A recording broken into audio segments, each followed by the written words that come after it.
generally provide closure. I think Ms. Wanda Cooper-Jones also talked about closure, but I don't find that it really does. And I think that's an unfortunate thing. Because in this case, I think many people are seeking closure. The mother, the father, the community, and maybe even parts of the nation. But closure is hard to define and is a granular concept. It's seen differently by all depending on their perspective and the prism of your lives. Instead of closure, maybe we best see today's proceeding as an exercise in accountability. We are all accountable for our own actions. Sometimes in today's day and age, that statement is lost upon many.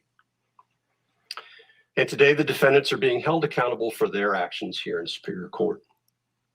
Today demonstrates that everybody is accountable to the rule of law. Taking the law into your own hands is a dangerous endeavor.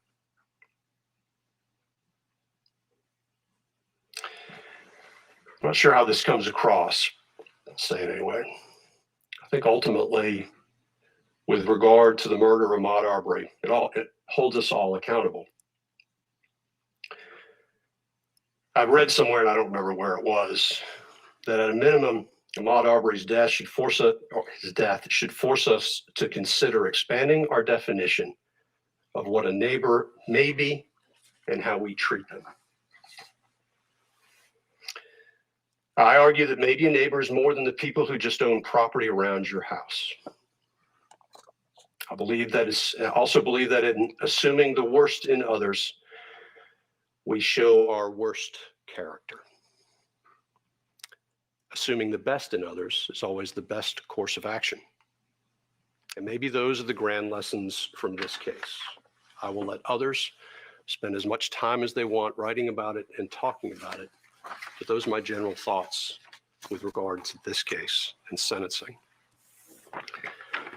That said, with regard to the sentence in this case, as to Travis McMichael, Mr. McMichael, the court sentences you as follows.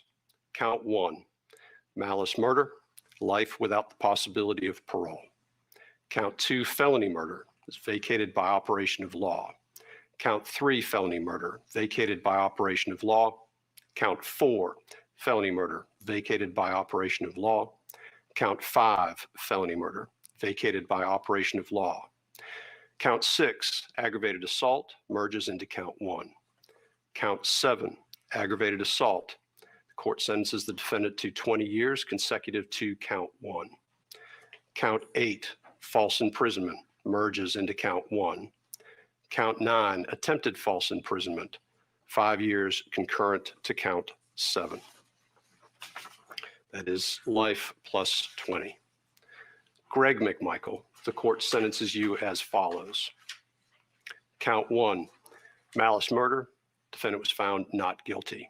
Count 2, felony murder, life without the possibility of parole. Count 3, felony murder, vacated. When I say vacated, it's vacated by operation of law in all cases. I'm not going to repeat it. Count 4, vacated. Count 5, vacated. Count 6 merges into count 2. Count 7, aggravated assault, 20 years consecutive to count 2. Count 8, 10 years concurrent to count 7. Count 9, 5 years concurrent to count 7. That is life plus 20 years. Roddy, Bryan, I do want to separate a little bit because the state is making a different recommendation. And despite the back and forth that Mr. Goff and I had during this case, I do want to point out a couple things that he raised that I think are appropriate to raise with regard to the sentence. As far as the remorse, I think Roddy Bryan stands in very different shoes. It is obvious from the beginning that he questioned the tragedy that had occurred at the scene. It was on, I believe, I can't remember whose body cam, but the body cam, in fact, questioning whether or not what had occurred, and then took steps early on in this process, I think, that demonstrated that he had grave concerns that what had occurred should not have occurred. And I think that does make Mr. Bryan's situation a little bit different. However, Mr. Bryan has been convicted of felony murder. And I do not believe it can be disputed based on the facts of this case that the verdict was an appropriate verdict based upon the evidence presented, at least. And when I say appropriate, what I mean is legal. Because I believe there's been some discussion about some differences between Mr. Bryan and the McMichaels. There may be some differences, but it does not change the fact that was it not for the fact that Mr. Bryan used his vehicle in a way to impede Mr. Arbery's course of travel, this may not have ever occurred, and that is sufficient for felony murder. He did cooperate with law enforcement. I will point out Mr. Goff 1710-1B. There's actually a case out of Chatham County that says it would not apply under the circumstances of this case. So the court recognizing that Mr. Bryan's position is different. Again, Mr. Bryan was found not guilty on count 1 and count 2. The court sentences Mr. Bryan to life with the possibility of parole on count 3. Count 4 is vacated. Count 5 is vacated. Count 6, the defendant was found not guilty. Count 7 merges into count 3. The defendant is sentenced to 10 years consecutive to count 3 on count 8 and 5 years concurrent with count 8. Both of those counts, though, will be suspended sentences, which gives Mr. Bryan a life with the possibility of parole sentence. Those are the sentences. The court having pronounced sentence, first with regard to Travis McMichael. Mr. McMichael, you are hereby notified that under the law of Georgia, you are entitled to appeal the guilty verdict of the jury, and if you decide to do so, you must file your appeal within 30 days of this date. You are also informed that you have the right to retain a lawyer of your own choice to represent you on your post-trial motions and appeals to the appropriate appellate court of Georgia. If you cannot afford a lawyer, the court will appoint one for you. You are entitled to and will be given a transcript of all pretrial, trial, and post-trial matters without cost to you if you cannot afford a transcript. You may file a motion for a new trial, or you may appeal your case directly to the appropriate appellate court of Georgia for review. You are also advised that the statute of limitations for habeas corpus in this state is 4 years in the case of felonies and 1 year in the case of misdemeanors. The statute begins to run from the date the conviction becomes final. And just to be clear on the record, I'm going to go through the statement with regard to each defendant. So as to Gregory McMichael, you are hereby notified that under the law of Georgia, you are entitled to appeal the guilty verdict of the jury. And if you decide to do so, you must file your appeal within 30 days of this date. You are also informed that you have the right to retain a lawyer of your own choice to represent you on your post-trial motions and appeals to the appropriate appellate court of Georgia.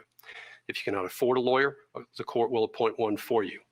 You are entitled to and will be given a transcript of all pretrial, trial, and post-trial matters without cost to you if you cannot afford a transcript. You may file a motion for a new trial, or you may appeal your case directly to the appropriate appellate court of Georgia. You are also advised that the statute of limitations for habeas corpus in this state is 4 years in the case of felonies and 1 year in the case of misdemeanors. The statute begins to run from the date the conviction becomes final. And then finally, Mr. Bryan, you are hereby notified that under the law of Georgia, you are entitled to appeal the guilty verdict of the jury. And if you decide to do so, you must file your appeal within 30 days of this date. You are also informed that you have the right to retain a lawyer of your own choice to represent you on your post-trial motions and appeals to the appropriate appellate court of Georgia. If you cannot afford a lawyer, the court will appoint one for you. You are entitled to and will be given a transcript of all pretrial, trial, and post-trial matters without cost to you if you cannot afford a transcript. You may file a motion for a new trial, or you may appeal your case directly to the appropriate appellate court of Georgia for review. You're also advised that the statute of limitations for habeas corpus in this state is 4 years in the case of felonies and 1 year in the case of misdemeanors. The statute begins to run from the date the conviction becomes final. Don't have a blue or black pen. Is there a blue or black pen down there? Thank you. The court has executed the statement of appeal for Travis McMichael, Greg McMichael, and William R. Bryan. If I could please have counsel and the defendants execute the statements of appeal to confirm they've been given, or the notice has been given.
Anything further from the state?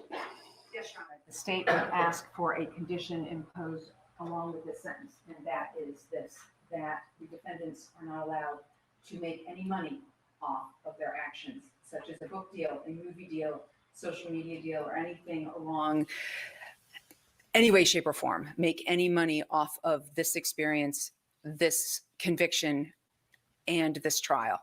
And that should any money be made, that it go into a fund for the Arbery family. And I've had this condition imposed before, and given the nature of this case, we just seek to make sure that based on their actions, having been found guilty of murder, that they do not then reap some sort of profit or benefit off of their actions via such remuneration to or from anyone in the form of, like I said, book deals, movie deals, consulting fees, or telling their story to someone in exchange for money. There's a statute on this, but maybe I'm wrong. It's not a SAM statute in other states. I'm not aware of Georgia's. If there is, I assume cite it. Well, yeah, let's do this. I submit something more formal to the court. I'll go ahead and take a look at it. Thank you, Your Honor.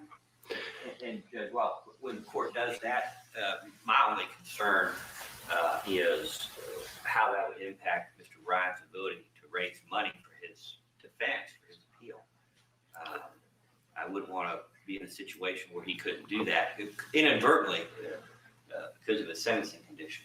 Yeah, no, I understand the request, but I don't want to just offhandedly grant the request without understanding exactly what the terms are that the court is seeking. So I'd like something in writing from the state explaining what exactly the terms are that the state would be seeking with regard to the condition. And then I guess address that once that's come in more formally with defense counsel. Thank you, Your Honor. Anything from Travis McMichael? No, Your Honor. From Greg McMichael? No, Your Honor. From Mr. Bryan? No, Your Honor. All right, we are adjourned. Thank you.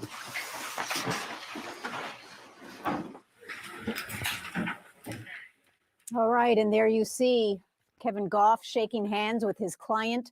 You see the McMichael's attorneys conversing and talking with their client. This may be the last time for quite a while that they are able to talk with their clients, because now these convicted felons, now sentenced, will be the property of the Department of Corrections in Georgia. And it is, once again, the judge has spoken. The McMichaels, life in prison without the possibility of parole, and Roddy Bryan, life in prison with parole, possibly when he is 80 or 82 years old. Let's go to our panel. Joey Jackson, you know, we've always said that the maximum penalty is life without the possibility of parole, but in reality, this judge actually sentenced the McMichaels to more than that. He sentenced them to life without the possibility of parole, plus 20 years on count 7, which is aggravated assault with a pickup truck, to be served consecutively. He absolutely did, Gene.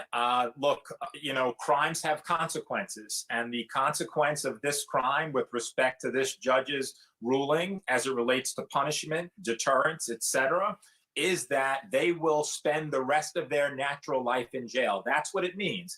And just so that we're clear, when you said, Gene, consecutive, right? Consecutive time means it's stacked upon the time you have, which is largely symbolic in any event, because they're not going to get out, because the judge had concluded that you will spend, McMichaels that is, the rest of your life in jail without the possibility of parole, which would kick in after the 30-year period, whether it be symbolic or have any practical. All right, family. So you all see it here. This is a special edition of G-Boo 786. That's Joey Jackson talking headline news. Judge Timothy Walmsley has sentenced the McMichaels and William Roddy Bryan to life in prison, and so yes, he may without the possibility of parole for the McMichaels, whereas Roddy Bryan has life in prison with the possibility of parole, which means he will get eligible for parole by the time he's in his 80s. it means you have the ability and No, that doesn't. eligibility to get out. That's correct. Very powerful statement. Parole means No you doubt have the about it, ability to by get the out. judge Doesn't with mean we're regard gonna to let what you he out. believes this case was all about. We want to replay for you Travis McMichael being sentenced just minutes ago by the judge. As to Travis McMichael. Mr. McMichael, the court sentences you as follows. Count 1, malice murder, life without the possibility of parole. Count 2, felony murder, is vacated by operation of law. Count 3, felony murder, vacated by operation of law. Count 4, felony murder, vacated by operation of law. Count 5, felony murder, vacated by operation of law. Count 6, aggravated assault, merges into count 1. Count 7, aggravated assault. The court sentences the defendant to 20 years consecutive to count 1. Count 8, false imprisonment, merges into count 1. Count 9, attempted false imprisonment, 5 years concurrent to count 7. That is life plus 20. Life plus 20 20. years. That was for Travis McMichael. You know, we've been showing you some live pictures outside because now everything is going to switch from inside the courtroom to outside the courtroom. The microphones are set up. The community has come to this courthouse. They have wanted to hear and for themselves what the sentences were going to be and now are. You can imagine the word is spreading amongst all of those there that the maximum punishment has been gotten by 2 of the 3 defendants.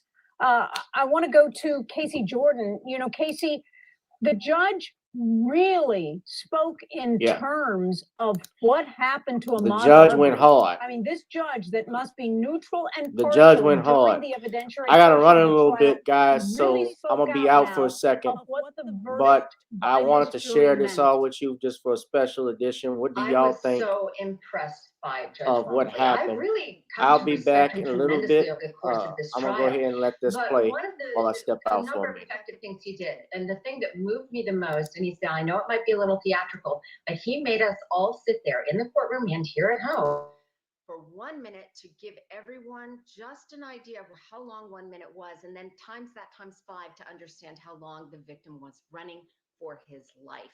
It, to me, almost sounded like he was giving a moment of silence for the victim, and I found that very impactful. And then he went on to use all of the defendant's words and just put them on the table, not even using them against them. Just let's talk about what these men said in the moment because it reflects who they are. And he did this to give context to the sentences that he was handing down. But I think the big surprise for me, I was not at all surprised to see that he separated out Roddy Bryan. I think that was very appropriate under these circumstances.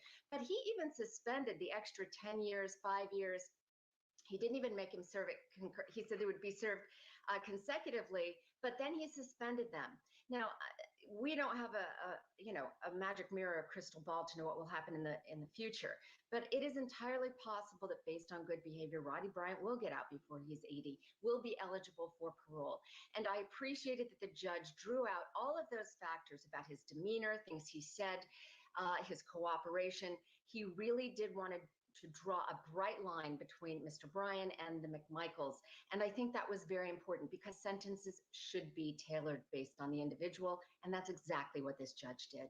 Excellent points, Casey. You know, we're hearing from inside of the courtroom right now, and this is from the pool reporter that is allowed in because COVID protocols are still in place.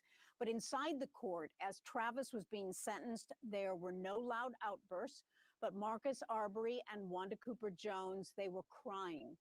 You heard sniffles from a few others in the gallery as well. Greg McMichael leaned back in his chair, visibly shaken after his son, sitting so close to him in that courtroom, was sentenced to life in prison plus 20 years. Misty Maris, when we look at this sentencing, was there anything that surprised you? Was there anything that is the headline for you today? To me, it was the judge's detailed explanation for the justification of those sentences. And the headline, Gene, is really, this is what moved the judge who sat through the trial impartially, making evidentiary decisions, But ultimately, the jury comes back with a verdict, and these are the facts that stuck out to the judge who presided over this case, saw every piece of evidence, paid attention to every statement, and then to all of the arguments coming out in sentencing.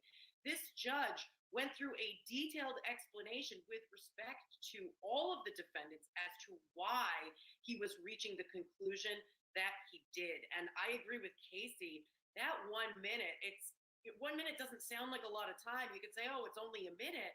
But when you're sitting there, when we were all sitting there, you realized how long that is. And the judge said, I can't imagine how terrified Ahmaud Arbery was during this interaction. I found it to be very impactful. And I think we have never seen a judge do something like that. We've seen prosecutors do it to make an impact as they are presenting their case, but to have a judge do it at sentencing, I think is extremely original. Talking about Judge Walmsley, we want to show you what he said as he was sentencing Gregory McMichael. Listen. Greg McMichael, the court sentences you as follows. Count 1, malice murder. Defendant was found not guilty. Count 2, felony murder, life without the possibility of parole. Count 3, felony murder, vacated. When I say vacated, it's vacated by operation of law in all cases. I'm not going to repeat it. Count 4, vacated. Count 5, vacated. Count 6 merges into count 2. Count 7, aggravated assault, 20 years consecutive to count 2. Count 8, 10 years concurrent to count 7. Count 9, 5 years concurrent to count 7. That is life plus 20 years. You know, Darren Porcher, what is really amazing was that the judge, in explaining why he sentenced in the way he did, used so many pieces of evidence, tools that he used. One was the police body cam. He talked about how the police body cam showed the McMichaels turning their back on Ahmaud Arbery right after this happened. They didn't turn around. They didn't see if he was alive. They didn't do anything. And the judge used the police body cam today.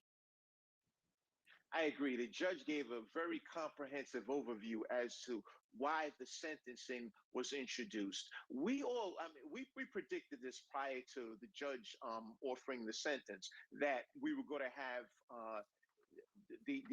no parole for both of the McMichaels and possibly parole for Mr. Roddy.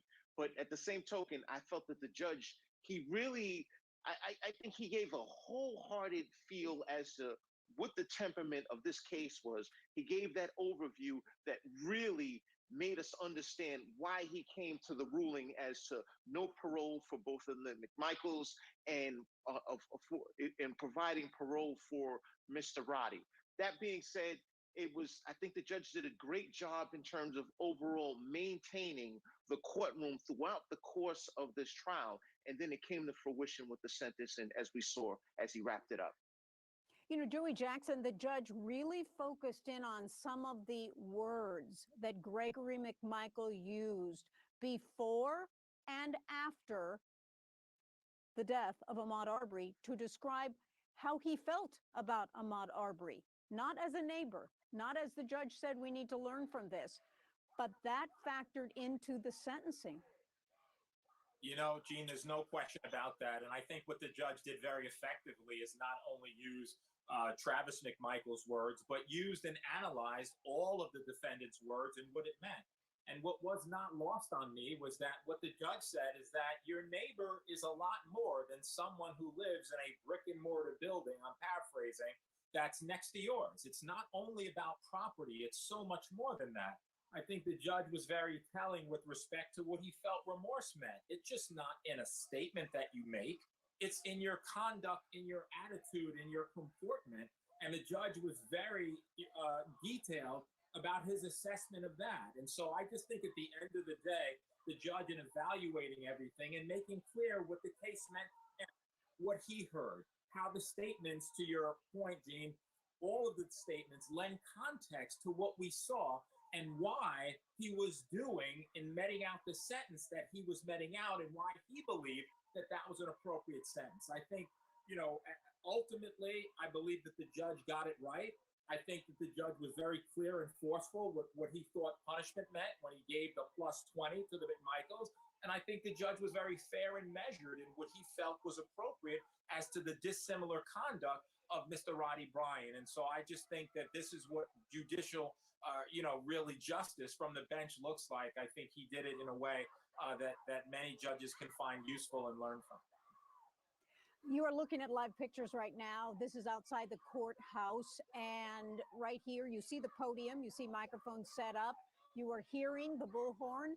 There are many, many people from the community. We're going to take you there as soon as there are any press conferences or anybody speaks before that microphone. But right now, we want to show you that final sentencing of Roddy Bryan by Judge Walmsley. Roddy Bryan, I do want to separate a little bit because the state is making a different recommendation. And despite the back and forth that Mr. Goff and I had during this case, I do want to point out a couple things that he raised that I think are appropriate to raise with regard to the sentence. As far as the remorse, I think Roddy Bryan stands in very different shoes. It is obvious from the beginning that he questioned the tragedy that had occurred at the scene. It was on, I believe, I can't remember whose body cam, but the body cam, in fact, questioning whether or not what had occurred, and then took steps early on in this process, I think, that demonstrated that he had grave concerns that what had occurred should not have occurred. And I think that does make Mr. Bryan's situation a little bit different. However, Mr. Bryan has been convicted of felony murder.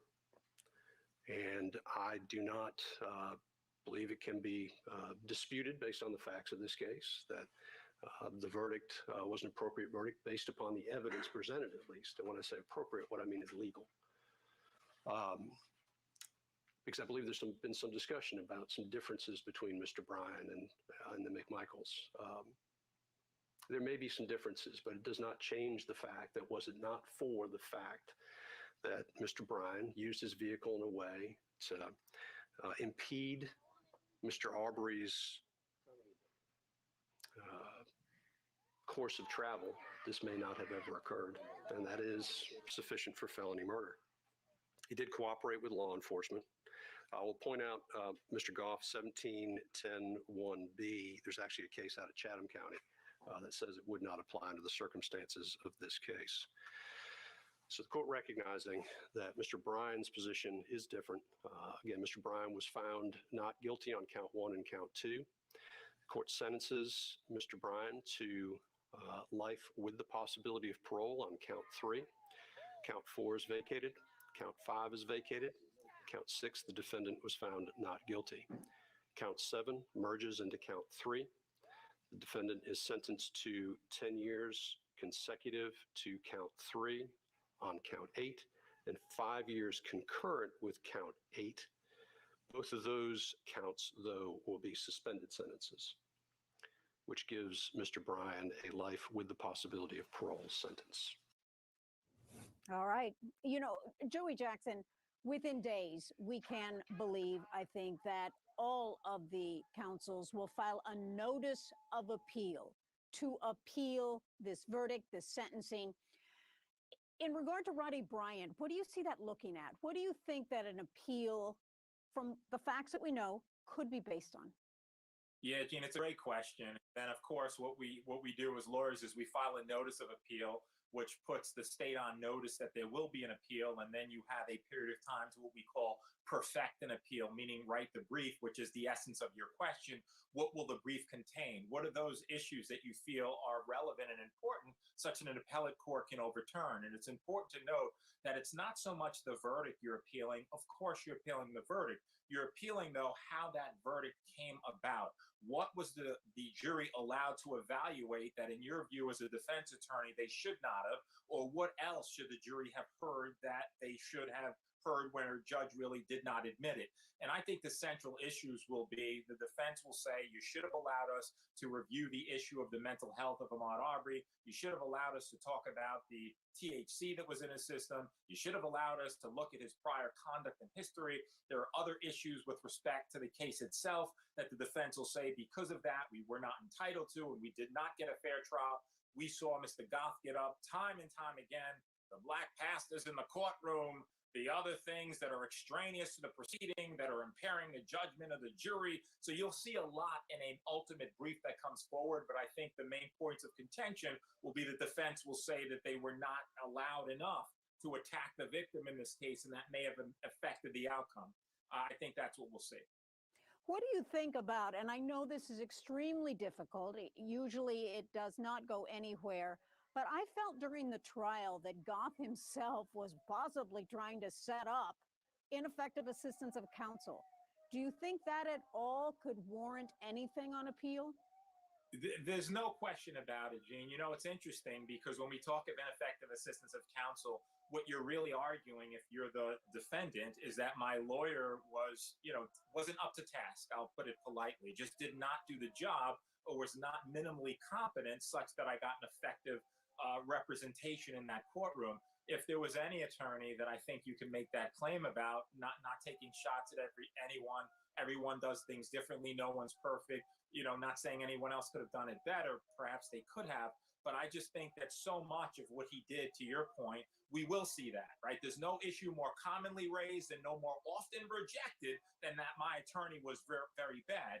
Last point I'll make, though, Gene, is that, listen, today, Mr. Goff was really standing up and saying, my client is different for the following reasons. He did not know that McMichaels had guns. He reported it, as soon as he possibly could. He presented the videotape. During the course of that trial and opening statement, you distinguish why your client is different. You give the indication to the jury about why you believe your client is not similarly situated, and this is what I'm going to establish. Not that I have any burden, but I want you, ladies and gentlemen, to consider that he shouldn't even be here. The fact that you do it at sentencing, in my view, Gene, I'll say it, is quite frankly embarrassing. This should have been done early on. So yes, I do see the ineffective assistance of counsel, my attorney was bad, as a very viable claim as to particularly the attorney for Roddy Bryan.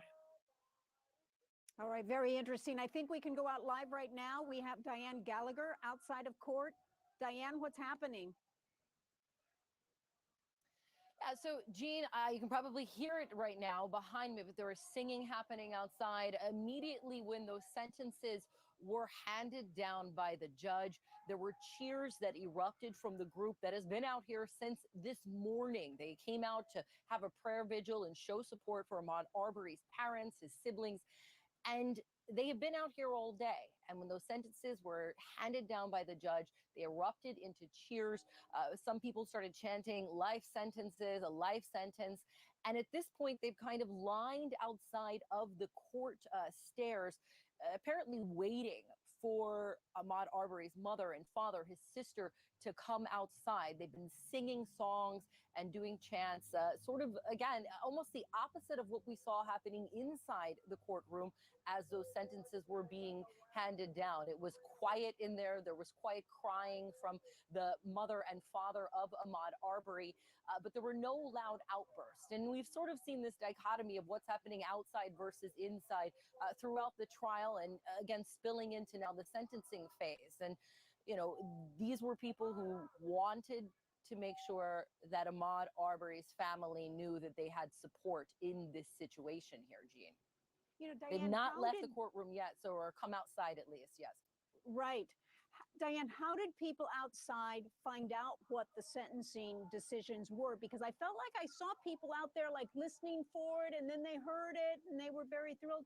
I've been at courthouses before where there's actually loudspeakers and you can actually hear the judge sentencing, and that's how the people of the community find out. But how did these folks find out? So everybody has their phone on different live streams that they're listening to. There's a larger television that people have set up there. But I mean, it's basically the technology that everybody has in their pocket that everyone's following along with and watching these live streams. There was a bit of delay. So as we were getting the sentencing information and listening to the judge, there was a substantial minute or so delay, maybe even a little longer after that sentence came out, for when you would start to hear them erupt into cheers outside. So there was definitely a delay sense on their part out here, but they were glued to their phones the same way that many people across the country have been watching this, glued to their screens, watching this, listening to that very powerful, impactful statement from the judge before he delivered those sentences. You know, Diane, how could I forget? There's a camera in the courtroom, and this is one way that it is so valuable because the public can listen, can watch, and with the iPhone, they can do it right there. And it's invaluable because you don't have to wonder what's happening or get it from someone else. You can get it yourself by being essentially in that courtroom as the judge is pronouncing that verdict. You know, we haven't seen the family of Ahmaud Arbery. We see the microphone set up. Who do we think may speak?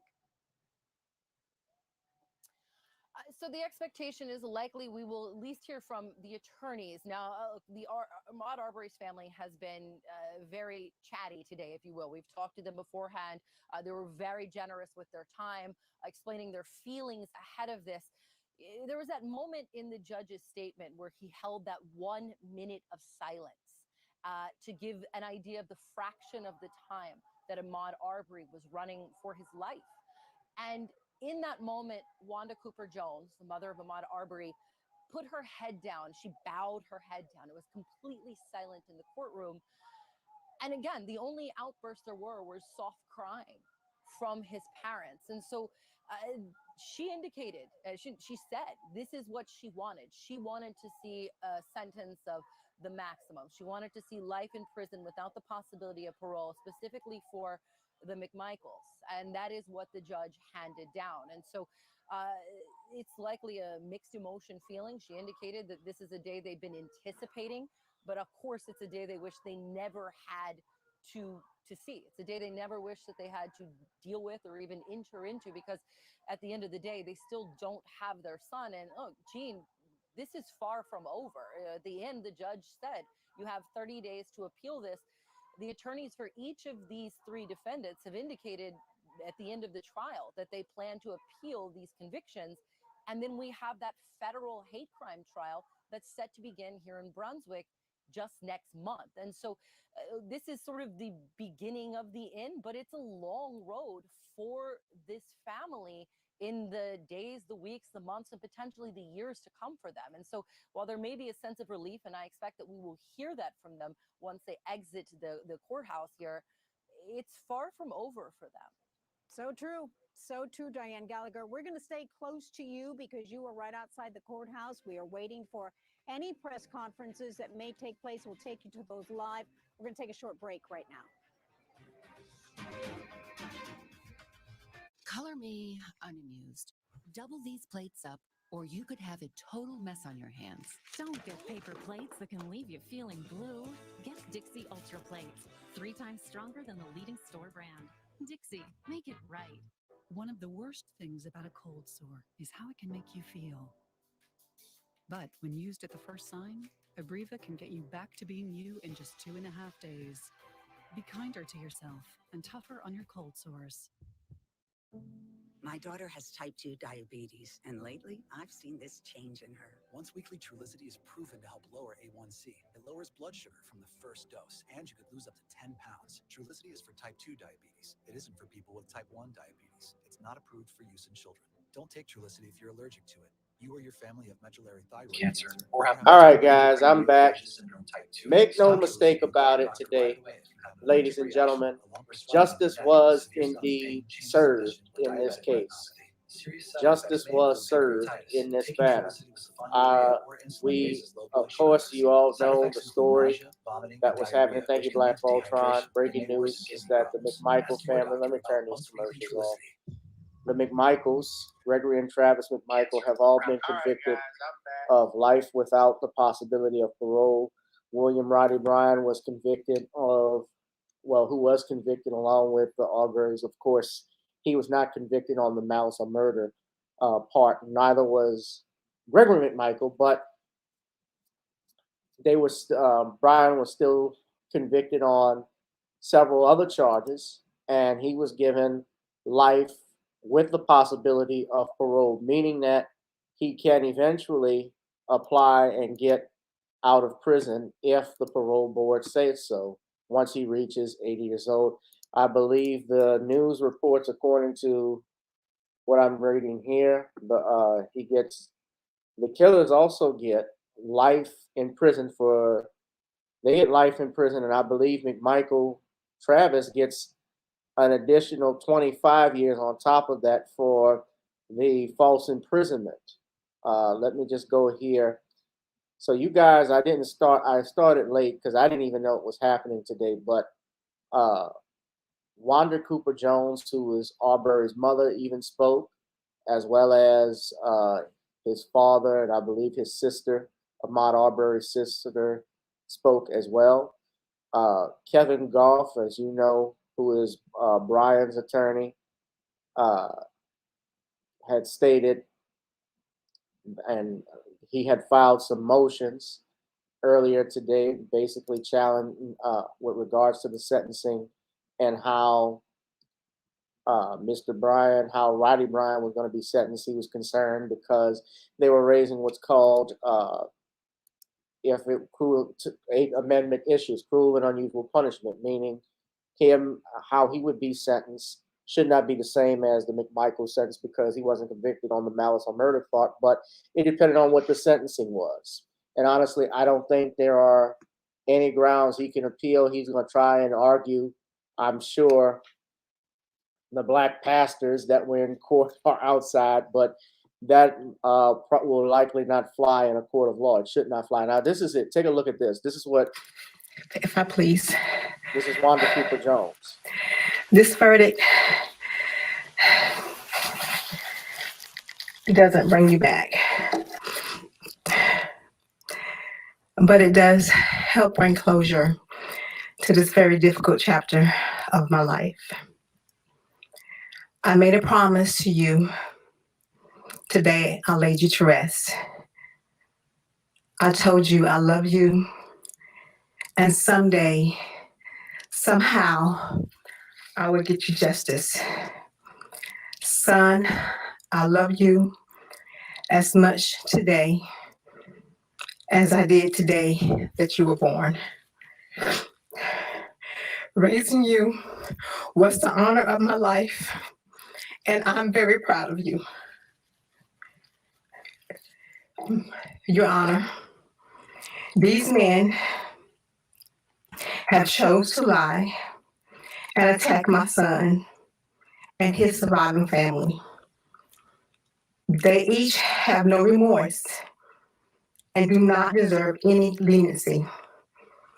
This wasn't a case of mistaken identity or mistaken fact. They chose to target my son because they didn't want him in their community. They chose to treat him differently than other people who frequently visit their community. And when they couldn't sufficiently scare him or intimidate him, they killed him. My youngest son, he was born on Mother's Day of 1994. He had a smile so bright it lit up a room. He was a greedy baby that seemed like he was always searching for something to stick into his mouth. He was always a loving baby who seemed to never tire of hugs, cuddling, and kisses. He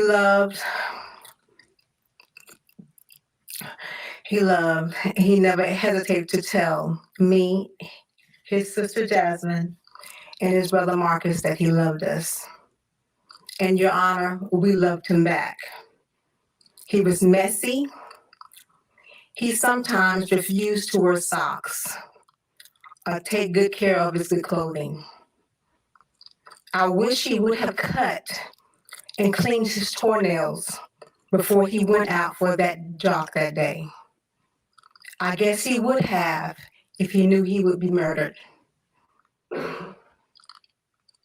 My family's gonna miss Ahmaud. We're going to miss his jokes, his impersonations, his warm smile.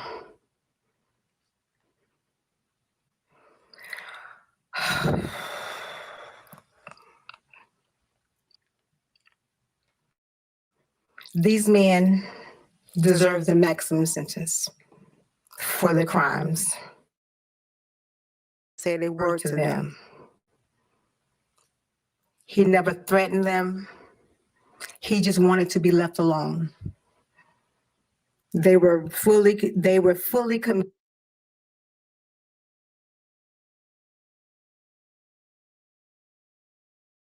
to their crimes. Let them be fully committed for the consequences. Your Honor, I'm standing here for you as the mother of Ahmaud Arbery, asking you to please give all three defendants who are responsible for the death of my son the maximum punishment in this court, which I do believe is life behind bars without the possible chance for parole. Thank you. Such a moment in that courtroom. You know, I want to go to Darren Porcher. Darren, this community has been in pain for 2 years now. I mean, if we look at the beginning from when this happened, people protested in the streets. They knew what they wanted. The community really adopted Ahmaud Arbery, even if you didn't know him, because of what had happened to him. It was hard to get a jury for this trial because so many people said what happened to Ahmaud Arbery was wrong. It was murder. And they were right. How did they heal, even with a federal trial coming forward right in their community? The healing process is going to be very glacial because when we look at the elephant in the room, this was something that we perceived as being racially motivated. We had Ahmaud Arbery that was run over by, that we had the assailants drive up to with a pickup truck that had a Confederate flag on the front and in essence blew him away and killed him. That being said, it sent shockwaves on a national level, not just in that community. So when we look at the African-American community, in many ways, they feel that they've been the recipient of a miscarriage of justice. Here is a time where the African-American community feels as if they received a level of justice, and hopefully this can run consistent moving forward. Because when we look to the South, this is something that's been consistent for years on end. African Americans have not received the appropriate justice. And thankfully, in this particular case, Ahmaud Arbery's family did receive justice. However, it's just so unfortunate that Ahmaud Arbery will not live to see it. Casey Jordan, when the judge in his final moments of the sentence talked about the definition of neighbor, that maybe that is one lesson of what we can learn here, of what a neighbor should be.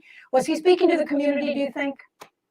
He was, and the thought went through my head. He's the Mr. Rogers of the courtroom. It was really heartfelt. It wasn't empty rhetoric. He basically argued that we need to think about neighborliness, not just as a bricks and mortar thing, but assuming the best of people, not the worst of people. Let's assume that their character is good. And when we assume the worst of people, what does that say about our character? And he really left us all with kind of a mandate. What have we learned from this case? Because if we don't learn anything from it, then Ahmaud Arbery's life means nothing. So he pretty much just sent us all out there into the world to be better neighbors, to think deeply about who we are, what we want our character to represent, so that Ahmaud didn't die in vain. Because I don't think anyone takes joy in sending these three men to prison. I mean, it's justice, but it's not joyous. Their children, grandchildren are going to be affected by this. So how we live our lives in the future is how the judge left us. He wants us to think deeply about it. And I thought it was an incredibly important Ahmaud message Arbery that is he not gonna left us have with. any It's children. not just about justice, it's about what we do with the lesson from this case. We're going to take a short break. There's more right after this. I knew I had to take charge of my life. I didn't recognize myself. The joy for all of this, no, it's not joyous, but it's really more not joyous on the part of Ahmaud Arbery's family because they will never see their loved one again.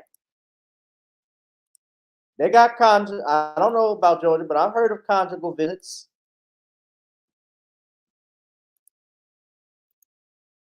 Grandparent, they can visit their grandfather or their father in prison. Like so many of our families have had to visit in prison. Who the fuck gives a care about them grandkids? They're another bunch of white supremacists in training based off, I'm saying it. Just like that video I saw of, like that video when Travis McMichael's sister was passing around showing Ahmaud Arbery laying on the ground. To hell with them. They got what they deserve. This was justice. I give kudos to Judge Walmsley because he did justice as what justice is supposed to be meted out. You kill someone, you do it with malice. You obviously this man didn't bother you. You attacked him anyway. You deserve prison. You took his life, you get life. That's how it goes.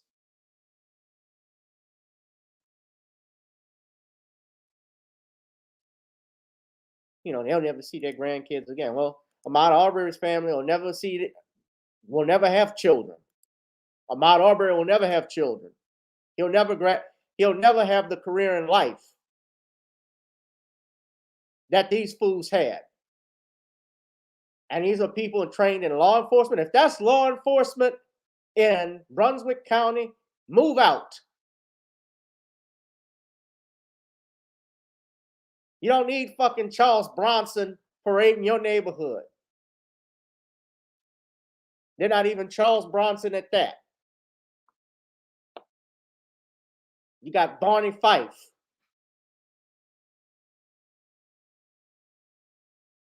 Car 54, where are you?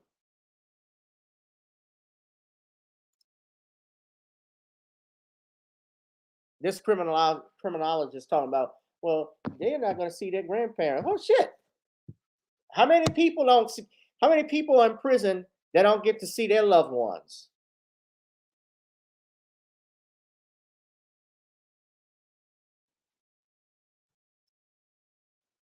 Barney Fife and Boss Hogg. No, Car 54, where are you? Hell, Police Squad with Frank Drebin. Although I like Police Squad.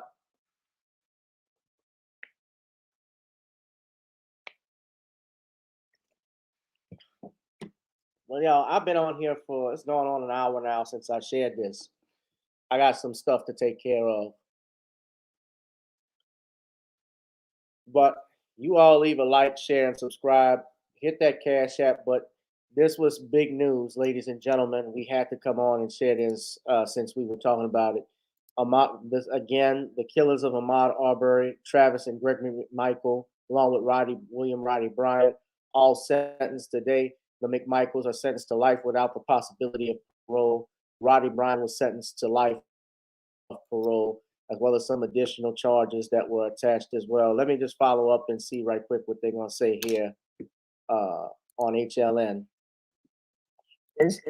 What do you believe will be the significance of this case as we go forward in our country in regard to what happened here?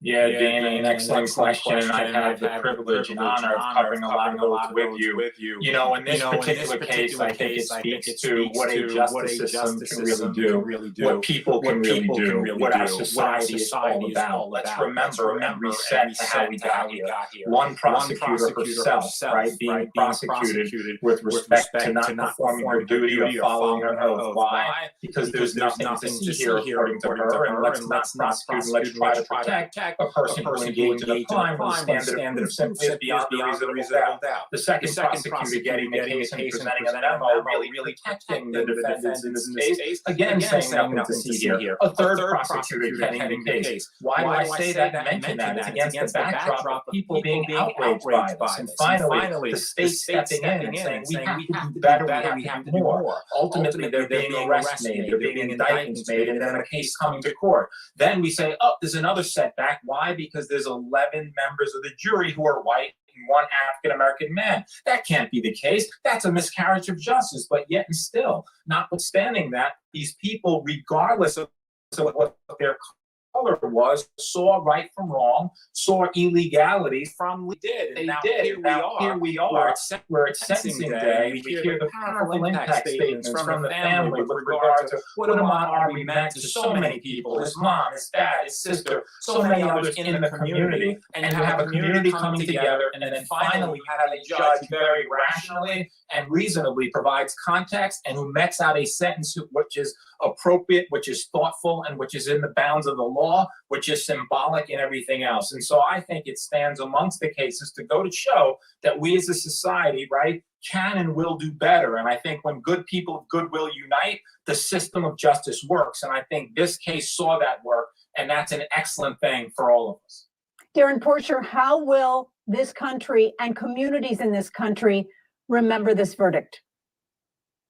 I think that this is a very galvanizing verdict, and many members of this country will look to this the same way they did in the wake of the George Floyd verdict, as we're evolving into a different place, whereas the miscarriages of justice that we've experienced in the past seem as if they're evolving into a different place. As Joey mentioned, we had a predominantly white jury here, but they rendered a verdict that was consistent with the law. That is something that's very important when we look towards the trajectory of the criminal justice system that can favor all individuals and is far more inclusive. So, as you made mention to, where does the country see this? I think that we will embrace this, and I believe that this is going to take us to a different place where we as Americans will all feel as if the criminal justice system is working for us, not just based on race, but based on us being Americans. Thank you to all of my panelists, my experts, and thank you so much for joining us today. An important day with legal history. I'm Jean Casares in New York. Forensic Files is next. Have a good evening. Important day in legal history with Gavin Reshaw. With Gavin Reshaw presents, ladies and gentlemen. Hit that like, share, and subscribe button. Please donate to the Cash App. I'm going to go on and wrap it up. I'm trying to take care of some bills. So you guys be safe and be blessed. But yeah, man, this was a good day. Really was. And this was a right decision that happened based off the evidence. But you see how much you can make a difference in what that prosecutor to what that police officer was talking about, that Jackie Johnson, how she tried to protect these individuals. And you see how important it is to have a district attorney that is on your side, that is interested in justice, not just us, ladies and gentlemen. So with that being said, I'm Gavin Reshaw. Ladies and gentlemen, you all be safe, be blessed, and I'll holla. Peace.